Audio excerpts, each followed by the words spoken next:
From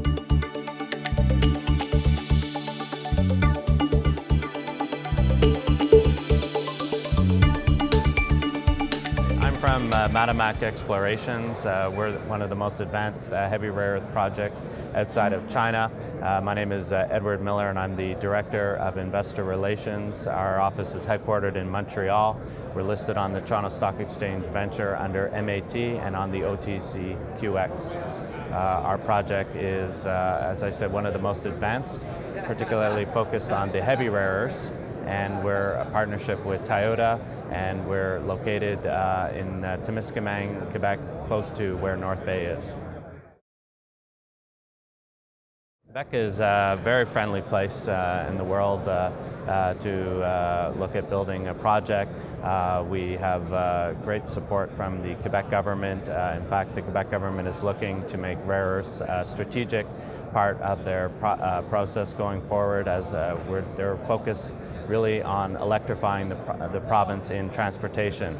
Rare earths are really specifically used, and heavies in particular, for hybrid and electric cars. If you look at the growth of the Toyota Prius as an example, one of the reasons for that is that taxi drivers can usually spend with another car about $60 a day in gas. If you look at a Toyota Prius, they're down to $20, $25 a day. So this really helps to make their savings in their business, and it also is great for the environment.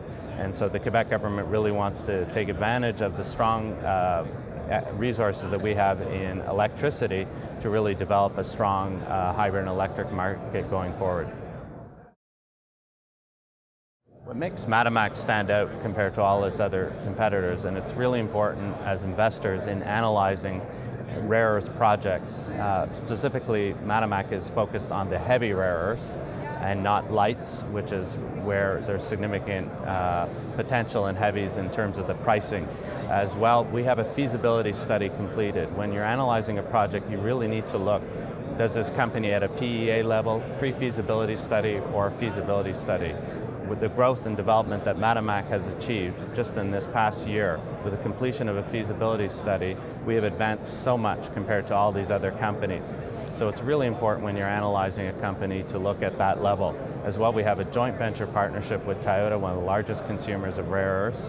We have our first feasibility study technical report filed outside of China. We completed that in October. There is strong support coming from the Quebec government with the electrification of transport, plus the federal government has just launched a recent study in developing the rare earth industry in Canada. So all this makes for Matamec as one of the most advanced, the most advantageous to really go into production, which we're looking at the end of 2016. 2014 is going to be a very active year for us. With the completion in 2013 of the feasibility study, now we're working on our second mini pilot plant, which we are conducting at Lakefield. This is to really help to really further build the economics of the project. As well, we'll be completing our environmental impact study and all the work that is associated with that, and really position Matamec to get to its development stage. We're working as well to build our strategic investors with Toyota and to bring some others on board so that we can take the project to a whole new level, as well as look at bringing and studying to get separation mini pilot plant in our effect to get that going as well. Companies that we look at as well, we like Molycorp. Molycorp has gone from the full value chain, from the producing of light rare earths to the actual magnets. And so we like that they've created the whole value chain. When you look at what Matamec is going to be heading as a company, we're going to be focused on developing really niche industry of critical metals, and we're going to set up ourselves to really become the niche player in the world that will have the availability to supply so many of these different critical metals for the market. So we like Molycorp for what the strategy that they adopted, and Matamec wants to look at carving out its niche in the critical metals market as well.